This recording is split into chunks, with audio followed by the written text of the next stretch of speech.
Paz de Deus, meus irmãos. Normalmente, nas oportunidades que eu tenho aqui de estar junto com os irmãos, de instruí-los por meio da palavra de Deus, nós temos juntos pensado um pouco a respeito das palavras de Jesus no Sermão da Montanha. Hoje, entretanto, eu quero quebrar esta série com vocês um pouco. Nós vamos para o texto da palavra de Deus no livro do profeta Isaías. Abra sua Bíblia aí no livro do profeta Isaías, no primeiro capítulo, e o texto para nossa meditação faz referência aí aos 9 primeiros versículos deste primeiro capítulo. Então nós leremos Isaías capítulo 1, versos de 1 a 9. Eu vou fazer a leitura, os irmãos podem acompanhar silenciosamente, e aqueles que puderem, é claro, mantenham sua Bíblia aí aberta para que nós possamos procurar entender aquilo que nos diz o texto da Escritura à medida que a expusermos. Isaías capítulo 1, versículo de número 1 até o versículo de número 9, nos diz assim a palavra de Deus. Visão de Isaías, filho de Amós, que ele teve a respeito de Judá e Jerusalém nos dias de Uzias, Jotão, Acás e Ezequias, reis de Judá. Ouvi, ó céus, e dá ouvidos, ó terra, porque o Senhor é quem fala. Criei filhos e os engrandeci, mas eles estão revoltados contra mim. O boi conhece o seu possuidor, e o jumento, o dono da sua manjedoura. Mas Israel não tem conhecimento. O meu povo não entende. Ai desta nação pecaminosa, povo carregado de iniquidade, raça de malignos, filhos corruptores. Abandonaram o Senhor, blasfemaram do Santo de Israel, voltaram para trás. Porque a vez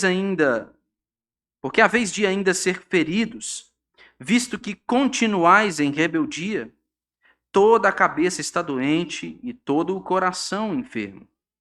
Desde a planta do pé até a cabeça, não há nele coisa sã, senão feridas, contusões e chagas inflamadas, umas e outras não espremidas, nem atadas, nem amolecidas com óleo. A vossa terra está assolada, as vossas cidades consumidas pelo fogo, a vossa lavoura os estranhos devoraram em vossa presença, e a terra se acha devastada como numa subversão de estranhos. A filha de Sião é deixada como choça na vinha, como palhoça no pepinal, como cidade sitiada. Se o Senhor dos Exércitos não nos tivesse deixado alguns sobreviventes, já nos teríamos tornado como Sodoma e semelhantes a Gomorra. Feche os seus olhos. Vamos orar ao Senhor pedindo a bênção da iluminação. Senhor, a tua palavra foi lida e nós queremos aqui agora suplicar ao Senhor, por causa da tua graça e por causa das tuas misericórdias, ó Deus, que o Senhor nos ilumine através da ação poderosa do teu Espírito Santo.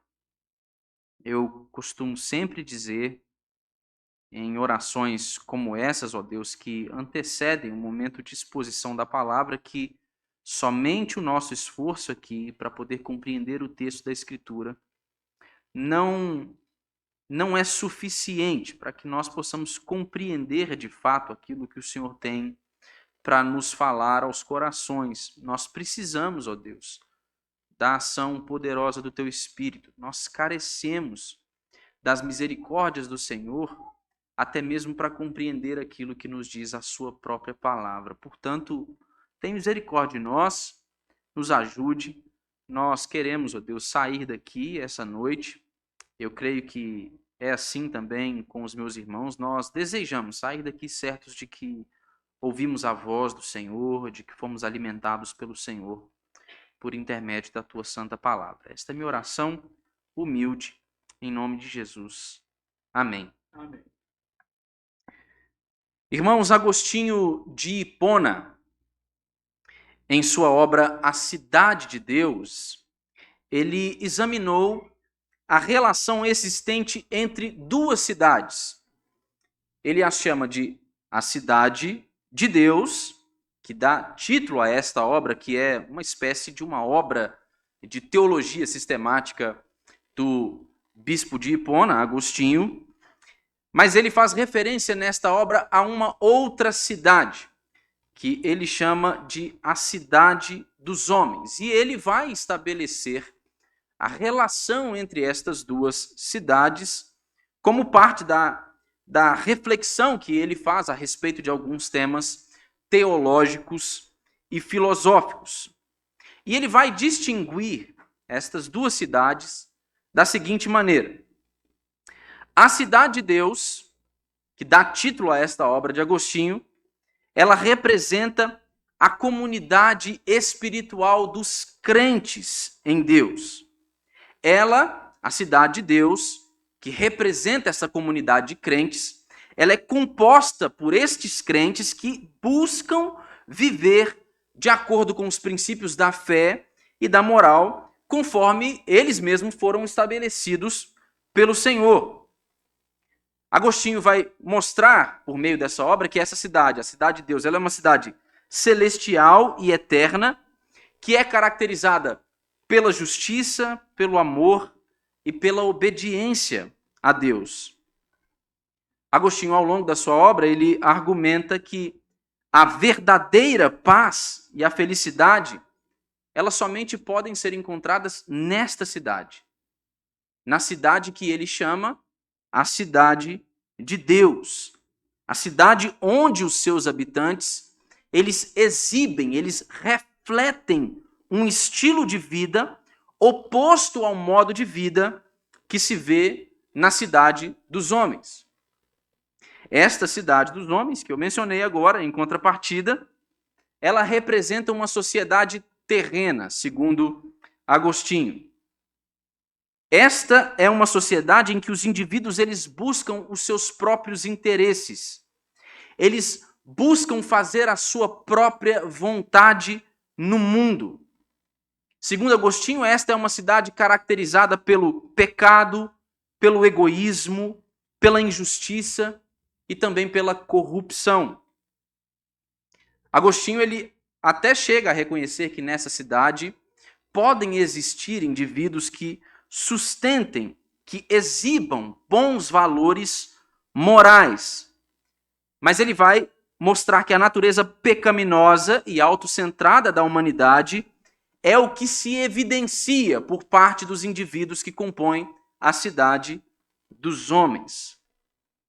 Ele argumenta que, em última instância, a cidade dos homens não pode proporcionar a verdadeira felicidade, ao contrário do que pode nos proporcionar a cidade de Deus. Isso porque ele diz que esta cidade é uma cidade imperfeita e sujeita à corrupção.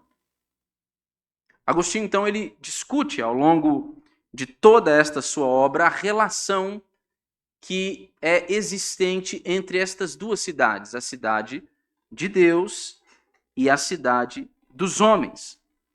E ao fazer isso, ao discutir esta relação, Agostinho ele vai nos mostrar que os cidadãos das cidades de Deus, o povo de Deus, eles têm de viver na cidade dos homens. Eles se manifestam, eles vivem as suas vidas em meio à cidade dos homens.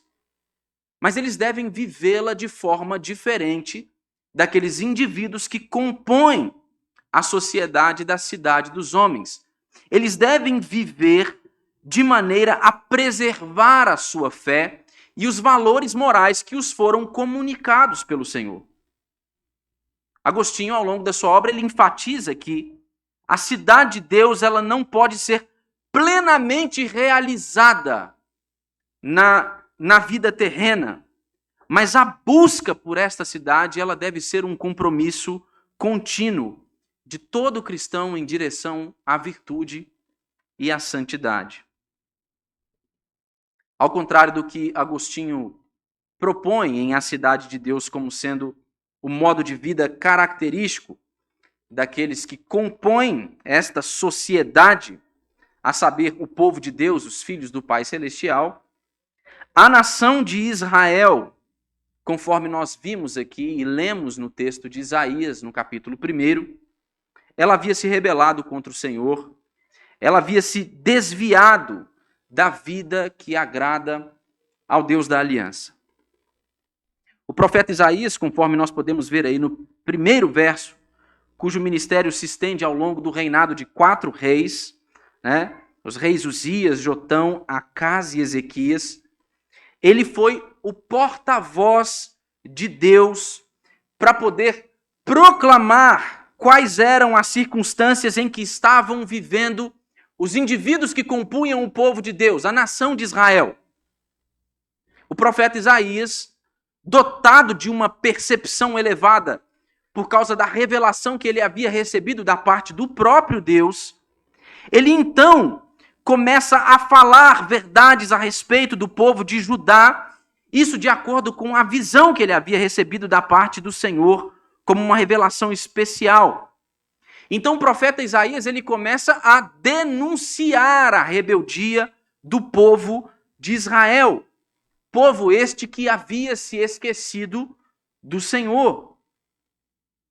Não muito tempo antes deste sermão aqui do profeta Isaías, de ter escrito aqui estas palavras, o profeta Isaías, a nação de Israel ela havia sofrido um duro ataque militar por parte dos seus inimigos.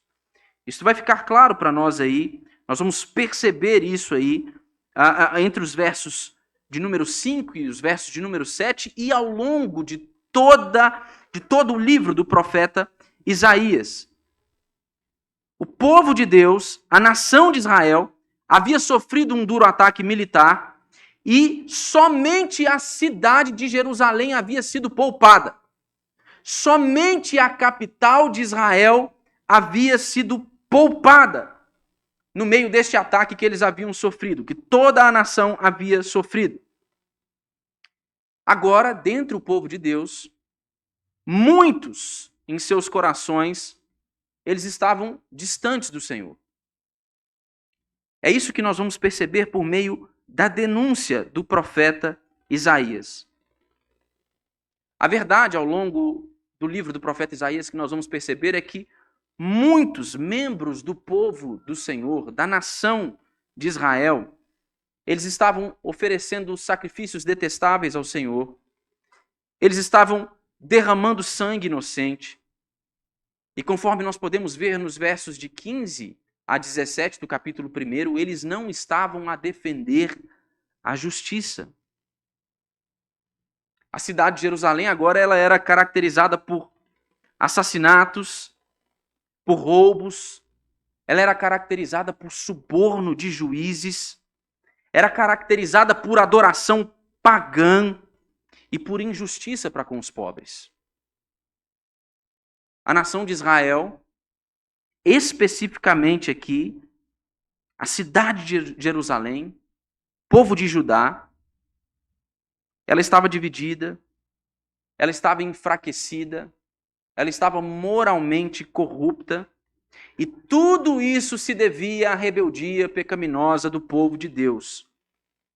Foi a sua rebeldia, foi o tornarem-se contra o Senhor o responsável por aterrá-los em tamanha miséria. Nós vamos ver ao longo deste texto, deste sermão, que a infidelidade contra Deus ela resulta em ruína, mas a graça de Deus nos livra da nossa miséria. Perceba os versos de número 2 e 3. Logo após a introdução do livro, feita pelo profeta Isaías. Aqui nós vemos o próprio Deus, não o profeta Isaías, mas o próprio Deus, a denunciar a rebeldia da nação. E Deus está a denunciar a rebeldia da nação aqui, enquanto ele conclama a criação como a sua testemunha. Nos primeiros versos, nós vemos o próprio Deus fazendo esta denúncia contra o povo que havia se rebelado contra ele. O texto diz, no verso 2, veja só: ouvi, ó céus, e dá ouvidos, ó terra, porque o Senhor é quem fala. Isso aqui é um chamado solene e grandioso, irmãos. Deus está a convocar toda a criação como sua testemunha para que eles contemplem a sua queixa, para que eles contemplem a natureza da sua queixa contra o povo de Israel que havia virado as costas para ele. Ele diz ainda no verso 2 assim: eu criei filhos e os engrandeci, mas eles estão revoltados contra mim. Criei filhos e os engrandeci.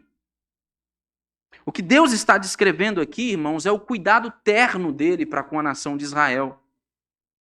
O que Deus está descrevendo aqui, chamando toda a criação como a sua testemunha, é que desde o nascimento do povo e nação de Israel, ele havia cuidado deles. Ele havia estado ao lado deles. Ele havia preservado eles. Ele havia conduzido o crescimento deles. Em razão da grande ofensa por parte de Judá, Deus então convoca a criação para contemplar como testemunha o fato de que o pecado do povo de Israel era um pecado antinatural. Era um contrassenso, irmãos. Eles estavam pecando contra um Deus amoroso, contra um Deus que sempre cuidou deles, contra um Deus que só fez amá-los. Mas mesmo assim, agora, eles se voltaram contra o Senhor e Deus está convocando a criação e está dizendo assim: veja o pecado do meu povo. Veja só o que eles estão fazendo. Apesar de todo o meu cuidado, apesar de eu tê-los engrandecido, apesar de eu tê-los criado, eles se voltaram contra mim. O pecado, o orgulho e a opressão, eles são contrários, irmãos, à criação conforme Deus a prefigurou. Desta forma, agora, com Deus chamando a criação como sua testemunha, eles podem contemplar não somente os feitos bondosos do Senhor para com o seu povo, mas eles podem contemplar agora também a rebeldia deste povo ingrato que preferiu se voltar contra o seu próprio Criador. E Deus vai ilustrar a rebelião do seu povo aí, comparando o seu povo com alguns animais comuns. Veja o verso 3. Ele diz: o boi conhece o seu possuidor e o jumento o dono da sua manjedoura. Qualquer indivíduo, qualquer membro do povo e da nação de Israel aqui, provavelmente tinha muito clara em sua mente, irmãos, a imagem de um destes animais aqui mencionados, destacados no texto, em algum momento específico de rebeldia, né? Eles possivelmente, ao longo do seu trabalho ali, ordinário, na sua vida comum, eles devem já ter contemplado alguns episódios de um jumento empacando ali, eles tendo de passar alguma raiva, ou mesmo algum boi que não respondia aos incentivos e aquilo que ele deveria fazer. Mas o fato é, e é o que o Senhor está destacando aqui, é que mesmo o boi, ele conhece o dono dele, e o jumento, ele conhece o dono da sua manjedoura. Ele podia se rebelar por um instante, mas ele sabia para onde voltar se ele quisesse comer. Ele não ia viver a sua vida de forma autônoma, como um ser autossuficiente. Mesmo o boi e o jumento, eles sabiam quem era o seu dono e quem cuidava deles. Entretanto, a nação de Israel, segundo o próprio Deus, nós vamos ver aqui, ela se faz pior do que estes animais. A ofensa de Israel, irmãos, ela é contra a decência. Mesmo estes animais são capazes de demonstrar maior discernimento do que o povo de Deus. É isto o que Deus está a dizer. E a causa do pecado do povo de Israel, desse pecado de rebeldia, ela é declarada mais à frente no verso de número 3. Veja só, o final do verso 3. Deus declara desta forma. Ele começa: o boi conhece o seu possuidor e o jumento o dono da sua manjedoura. Agora veja. Mas Israel não tem conhecimento. O meu povo não entende. A ideia de conhecer aqui, irmãos, é uma linguagem utilizada pelo profeta Isaías que denota uma relação pactual entre Deus e o seu povo. Conhecer aqui não é simplesmente assimilar alguns conceitos intelectualmente. Deus está referindo-se aqui a uma relação de aliança. Relação esta que o povo havia quebrado, rompido com ele. Afinal de contas, o conhecimento do povo de Israel não era conhecimento intelectual. Eles não haviam somente ouvido coisas a respeito de Deus e as assimilado como conceito em suas mentes. O conhecimento do povo de Israel era fruto de uma experiência com o próprio Deus. Era um fruto da experiência com o próprio Deus quando Deus os libertou da escravidão do Egito. Era fruto da experiência do povo com o próprio Deus no Monte Sinai, quando ele revelou os seus mandamentos ao seu povo. A experiência do povo de Israel com Deus era uma experiência com o amor eletivo de Deus. E esta experiência, este conhecimento, esta compreensão da relação pactual existente entre Deus e o seu povo, deveria conduzir o povo de Deus à submissão total ao Senhor. Mas o que é que Deus está dizendo? Israel não tem conhecimento. O meu povo não entende. O texto vai seguir a partir do verso 4 até o verso 6. E nós vamos ver que agora o profeta Isaías ele dá continuidade ao seu discurso e ele passa a descrever com maiores detalhes qual era a condição do povo de Deus. Isaías vai nos mostrar que o povo de Deus ele estava doente por causa da sua rebeldia contra o Senhor, por causa do pecado que fora cometidos por eles contra o Senhor. O profeta Isaías exclama, então, no verso de número 4, na primeira parte, ele exclama assim: ai desta nação pecaminosa. A expressão aqui traduzida por ai denota aquele que é o lamento do profeta Isaías acerca da condição em que o povo de Deus se encontrava por causa da sua rebeldia. O povo de Deus, irmãos, ele estava a carregar aqui o fardo pesado do pecado que eles mesmos haviam cometido contra o Senhor. Isaías vai então, no verso 4, descrever o povo de Deus como sendo um povo carregado de iniquidade, raça de malignos e filhos corruptores. Este fardo do pecado que o povo de Israel estava a carregar impedia o povo de Deus de cumprir os desígnios de Deus, assim também como impedia o seu povo de experimentar a bênção que vem desta comunhão pactual com Deus. O pecado do povo de Israel havia aterrado eles em um estado miserável.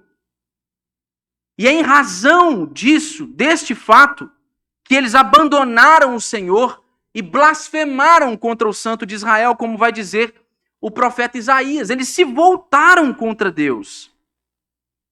Eles haviam abandonado o padrão de santidade estabelecido por Deus, e eles haviam feito isso para poder andarem em conformidade com as suas próprias paixões egoístas, que só fizeram levá-los para longe do Senhor. Isaías descreveu a condição lamentável do povo de Deus, usando nestes versos aqui, entre os versos de 4 a 6, a metáfora do corpo humano. Ele vai descrever o povo de Israel aqui como um corpo totalmente doente, um corpo coberto de feridas, de hematomas, um corpo coberto de vergões. Veja aí os versos de número 5 e 6. Ele diz: por que haveis de ainda ser feridos, visto que continuais em rebeldia? Veja só, toda a cabeça está doente e todo o coração enfermo. Desde a planta do pé até a cabeça, não há nele coisa sã, senão feridas, contusões e chagas inflamadas, umas e outras não espremidas, nem atadas, nem amolecidas com óleo. Talvez, irmãos, estas feridas, elas fossem marcas da disciplina amorosa de Deus.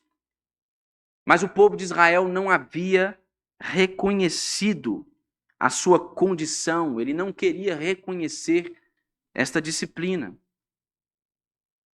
Ou pode ser também que estas feridas, elas simplesmente tenham sido permitidas pelo Senhor como consequências das ações do povo de Israel. Mas o fato é que as feridas do povo de Israel, que a doença do povo de Israel, do povo de Deus,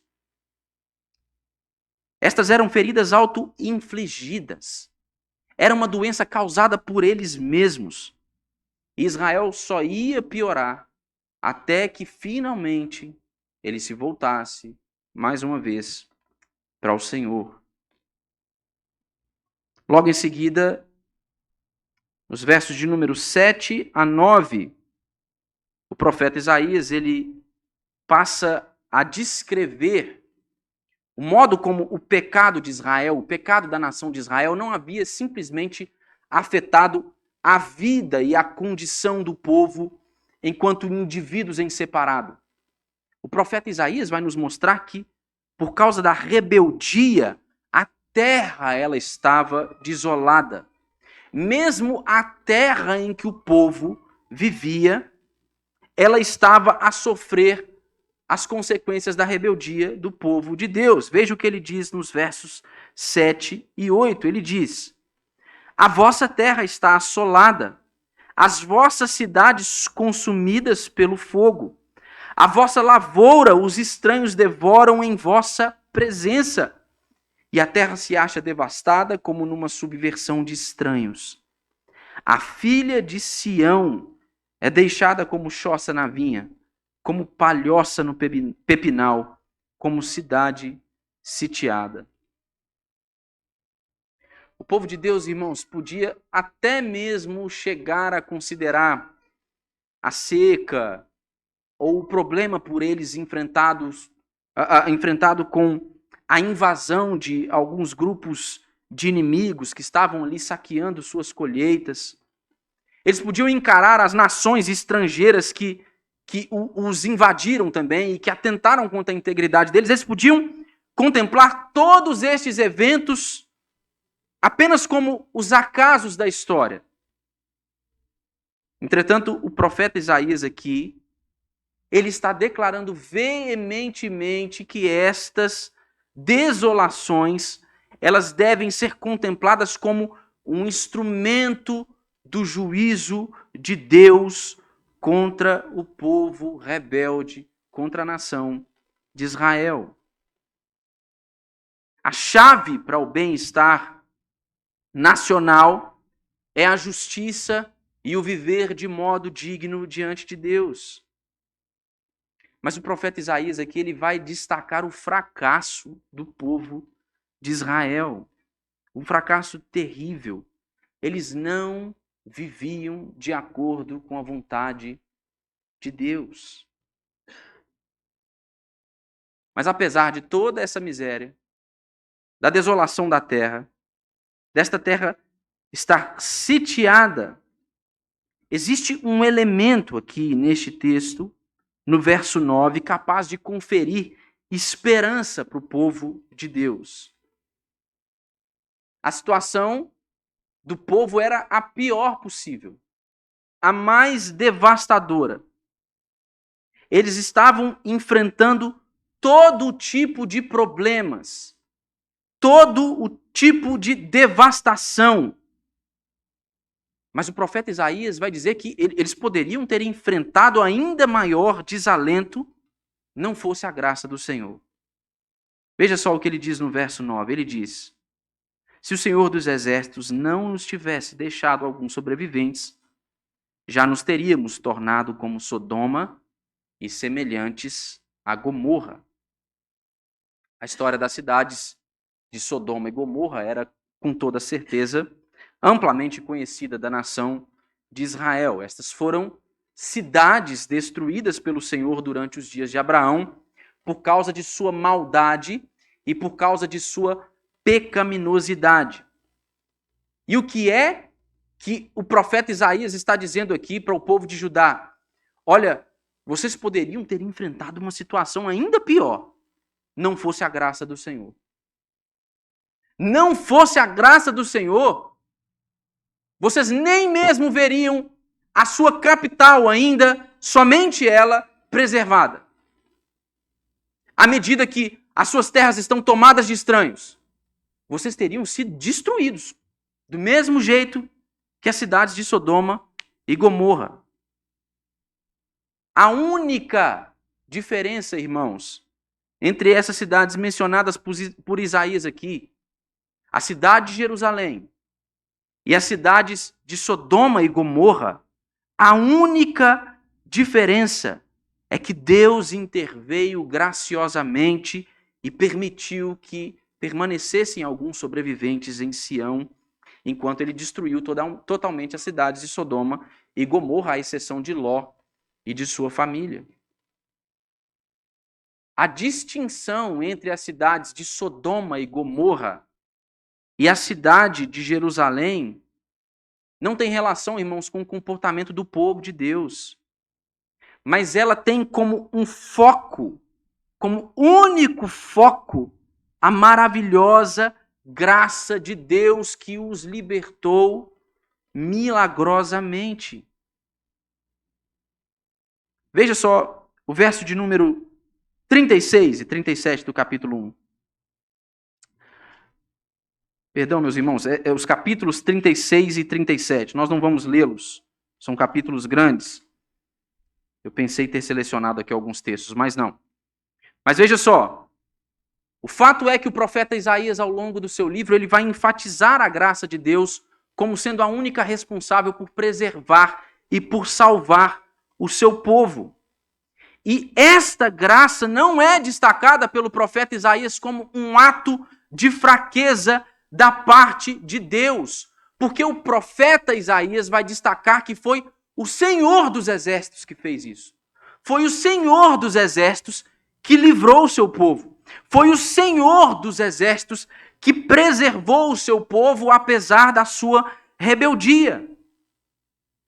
Foi aquele que possui hostes inumeráveis cumprindo a sua vontade em qualquer lugar e tempo. Foi este Deus aquele responsável por salvar o seu povo.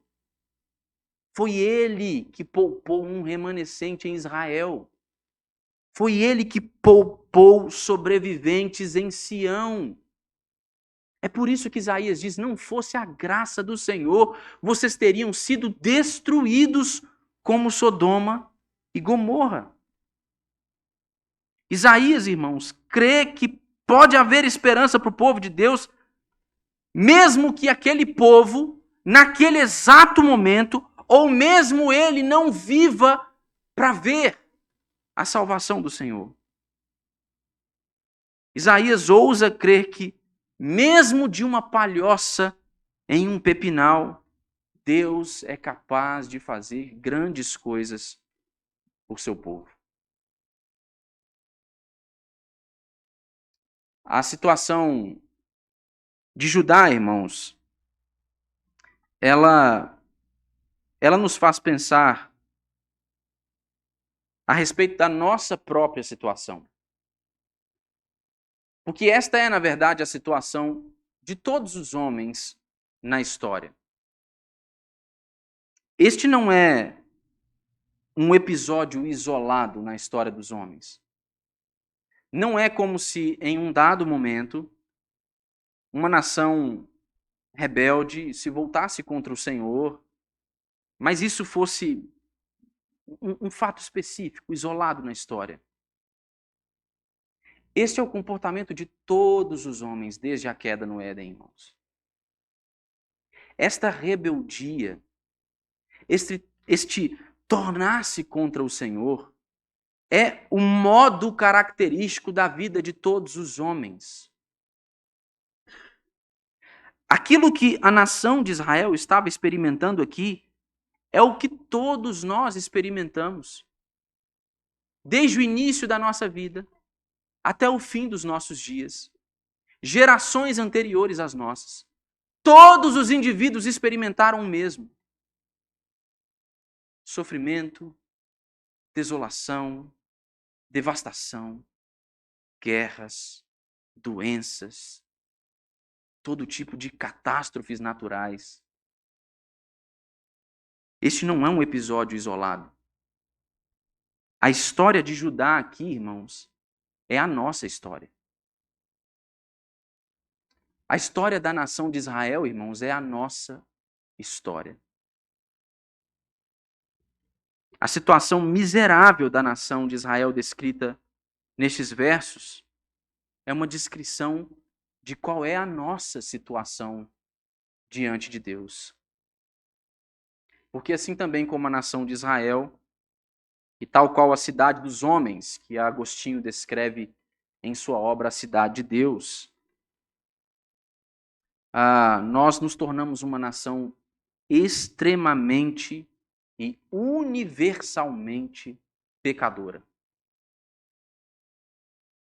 Embora nós tenhamos sido criados pelo Senhor, e é isso que a Escritura vai nos mostrar, para que vivêssemos como seres criados à sua imagem e à sua semelhança. Embora nós tenhamos sido criados por um Pai bondoso que nos proveu tudo aquilo de que nós precisávamos para viver, cuidou das nossas necessidades mais essenciais. Embora Deus tenha feito tudo isso por nós, nós nos voltamos contra Ele.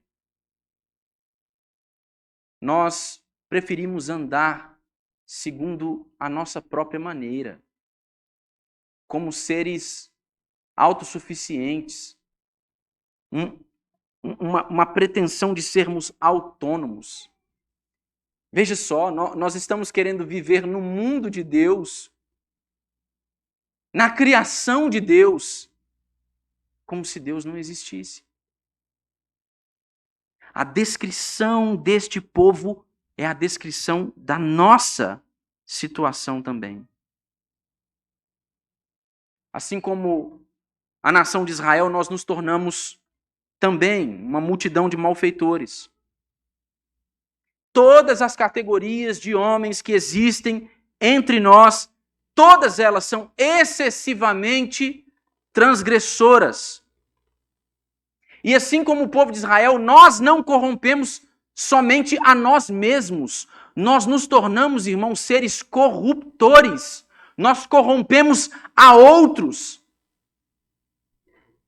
Nós não somos responsáveis somente pelos erros que nós mesmos cometemos, mas nós somos até mesmo capazes de induzir outros ao erro.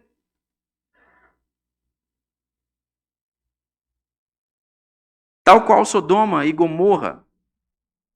Se nós nos virmos, irmãos, ante a justiça perfeita de Deus e a sua ira santa, a constatação mais lógica é de que todos nós deveríamos ser destruídos. Todos nós, sem exceção.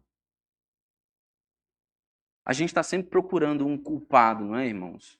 Para os problemas da história, do mundo. Não é? A gente está assistindo agora a guerra no Oriente Médio, E a gente deve ficar lendo notícias, alguns artigos, assistindo e ouvindo podcasts, e a gente está tentando encontrar um culpado. Nós somos os culpados.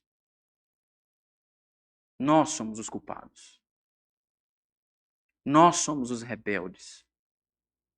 Nós somos a nação pecadora, malfeitora, transgressora, filhos malignos. Nós somos estes malfeitores. É isto que o Evangelho nos diz. Mas qual é a boa nova do Evangelho para a gente tão terrível como a gente, irmãos? A boa notícia do Evangelho é aquela que nós lemos aqui em Romanos, no capítulo 5 hoje. Cristo, ele morreu por nós enquanto nós ainda éramos seus inimigos, e embora nós fôssemos pecadores. Não é um ato impensado. Não é como se Jesus tivesse sido enviado para uma missão que ele desconhecesse. Não é como se houvesse algum mistério em torno das pessoas pelas quais Cristo deveria dar a sua vida. Ele conhecia cada um de nós. A mim e a você. Os nossos pecados mais feios. A nossa perversidade. A nossa malignidade. Tudo isso já havia passado ante os olhos do nosso Redentor. Ele sabia quem nós éramos. E a Escritura e o Evangelho nos ensinam que ele morreu por nós. E nos ensinam que a sua morte, ela é suficiente para livrar mesmo o pior dos pecadores. A graça de Deus havia permitido que permanecessem alguns sobreviventes em Sião. E a graça de Deus, irmãos, fez de Cristo o remanescente fiel por meio do qual todo aquele que nele crê pode ser salvo. Ele é o remanescente fiel através do qual Deus manifesta a sua graça para com seu povo. E o que pecadores tão terríveis como nós precisam fazer, irmãos? Nós precisamos confiar simplesmente no sangue e na justiça de Jesus. E nós precisamos pleitear os seus méritos ante o trono da graça de Deus. E quando pecadores, mesmo o mais terrível dos pecadores, fazem isso, lançam toda a sua confiança na pessoa e no sacrifício de Jesus, pleiteiam os méritos de Cristo ante o trono da graça de Deus, então toda a criação, a natureza, os céus e a terra, conclamados por Deus como testemunha da rebeldia do povo de Israel, eles contemplam também como testemunhas a grandiosa redenção que Deus reserva para o seu povo, para todo aquele que confia no seu Filho. O sangue e a justiça de Jesus, irmãos, é que são o nosso protetor divino. A esperança no ato da graça de Deus de preservar sobreviventes em Sião, ela ganhou corpo quando o Verbo se fez carne. Esta mensagem de Isaías, irmãos, ela aponta para Cristo como remanescente fiel, como representante da nova criação e da nova humanidade, um povo redimido, um povo que, apesar da sua rebeldia e dos seus pecados, é alvo desta graça do Senhor, que mesmo sendo um Deus santo e justo, que poderia destruí-los, livremente quis amá-los. Foi através da obediência irretocável de Jesus e do seu sacrifício diante de Deus.